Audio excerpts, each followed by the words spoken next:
All right, let's dive right in and tackle this myth that traps so many of us. The idea that your window of opportunity has slammed shut, that you've somehow missed your chance to build the life you really truly want. Well, in this explainer, we're going to tear that whole idea apart. I mean, does this feel familiar at all? That little voice in your head that says you're behind everyone else, or you picked the wrong major, or you're just, too old to start something new? This feeling that it's too late is a story we tell ourselves. But that's all it is, a story.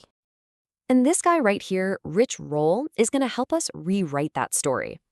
Today, he's one of the most successful podcasters and fittest people on the planet. But as you can see from this quote, his journey was anything but a straight line. His story is living proof that your life can truly begin at any moment. Okay, so to really get his transformation, we have to look at what came before it. Let's explore the downward spiral and see how a life that looked absolutely perfect from the outside was actually hiding a pretty deep internal crisis. I mean, just look at this. The gap between perception and reality is huge. On the outside, Rich was the poster child for success. Stanford, world-class swimmer, fancy lawyer. But on the inside, he felt like this shy, insecure kid who was just desperately chasing approval, living a life that felt completely wrong for him. It was this constant internal battle, this feeling of jamming a square peg into a round hole that created this nonstop discomfort. And, for a little while, alcohol seemed like the perfect fix. For the very first time, he actually felt comfortable in his own skin. It just silenced all that social anxiety and that internal conflict. He honestly thought he'd found the magic solution to all his problems, but it was really just a temporary Band-Aid that was about to become the problem itself. And things just fell apart fast and hard. We're talking 2 DUIs in less than 2 months. His parents, not knowing what else to do, had to cut him off. His life got so bad he was sleeping on a bare mattress, drinking all day long. But even these moments, as unbelievably low as they were not the end of the line. And this is such a crucial point.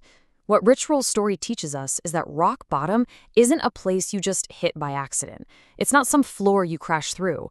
It is a decision. The elevator of self-destruction can always go lower. The only thing that stops it is you deciding to finally push the button and go up. So what is it? What finally makes someone push that button and say enough? Let's get into the core principle of change.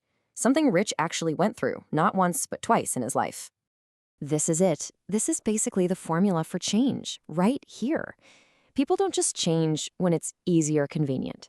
We change when the pain of staying exactly where we are finally becomes greater than the fear of trying something new and unknown.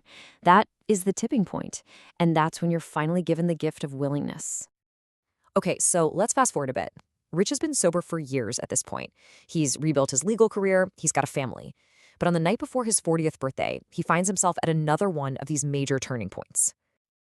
So yeah, on the outside, he was back on track. But he'd really just swapped one addiction for another. This time, it was fast food. The catalyst wasn't a DUI this time. It was just a simple flight of stairs. Halfway up, totally out of breath, chest tight, he realized, oh man, this is another one of those big moments. In that moment, he recognized it. It was that exact same feeling he had the day he decided to get sober. And here's the absolute key. This profound sense of willingness to change, it's like a fleeting superpower. It's this brief window that opens up and you have to jump through it immediately, or it'll just vanish. Okay, so recognizing that moment is one thing, but actually doing something about it, that's the real challenge. So how did he rebuild his life?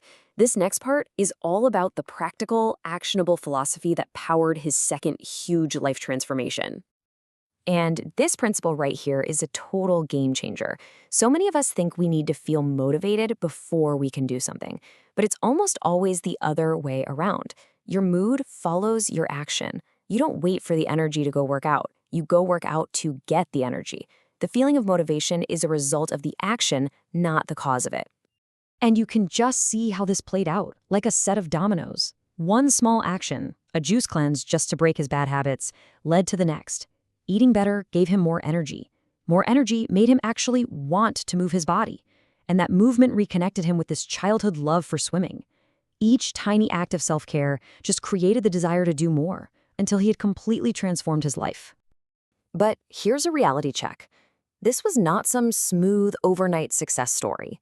years after he committed to this new path. While he was getting all this media attention for his incredible athletic achievements, his family was struggling so much financially that they had to drive their own trash to a dumpster to save money.